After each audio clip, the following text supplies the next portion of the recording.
And a very good evening, everybody. It's a football Thursday. Football Coyotes trying to come up with their first win of the season tonight against the Bismarck Demons in the capital city. Let's see if they pulled it off. Well, opening kickoff of the ball game, Alex Schur will go 80 yards to pay dirt, just like that. Coach Gibson's club out early against the Coyotes, 6-0.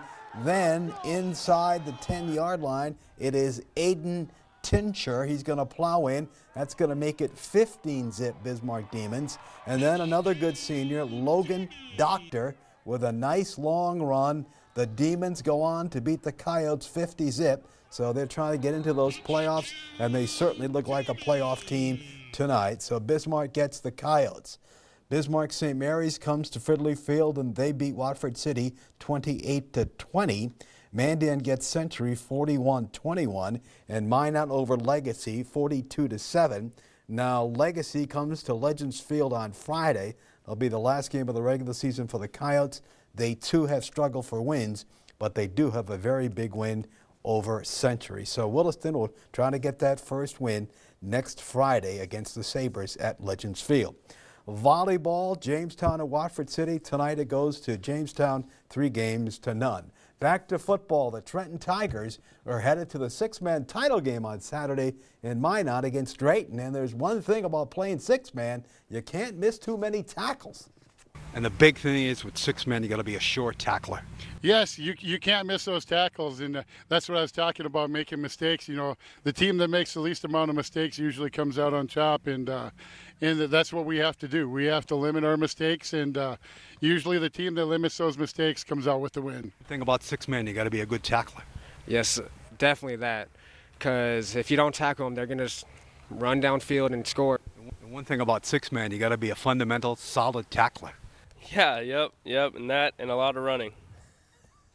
That is for sure. There is a lot of running in six-man. Now, much more with those Trenton Tigers on their trip to the title game tomorrow on the Evening and Night Report. It's great to be back on that field in Trenton. I covered Randy when he was in high school. Good guy. The New York Yankees were looking to go up on the Cleveland Guards, 3-1 tonight in Cleveland. Let's see if the Guards had something to say about it. Yankees up 5-3 in the ninth after homers by Judge and Stanton, but the guy they call Big Christmas, John Kinsey Noel, with a two-out, two-run pinch hit homer. How about that? He ties the bat up, boy, Big Christmas. 5-5 ball game. Then in the 10th, David Fry with a walk-off two-run homer. 7-5 Cleveland. Yankees, they are not dead yet.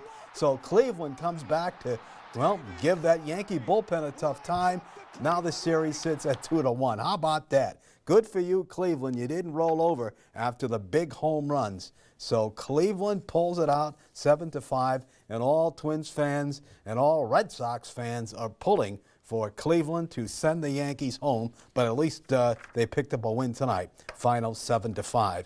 In the National League, more bad news for New York baseball fans. The Dodgers are just rolling over the Mets, 10-2 in this one, and this one hurts. Mookie Betts was traded by the Red Sox to the Dodgers for some reason. They couldn't afford him anymore. That's what they claim.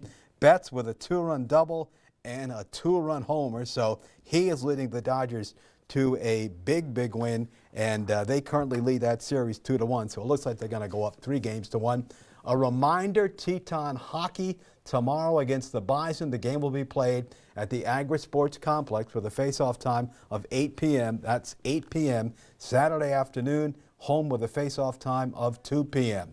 College football on Saturday. The Bison host the Jackrabbits in the annual Dakota Marker game on Saturday. Jackrabbits, the #1 team in the nation. The Bison, #2.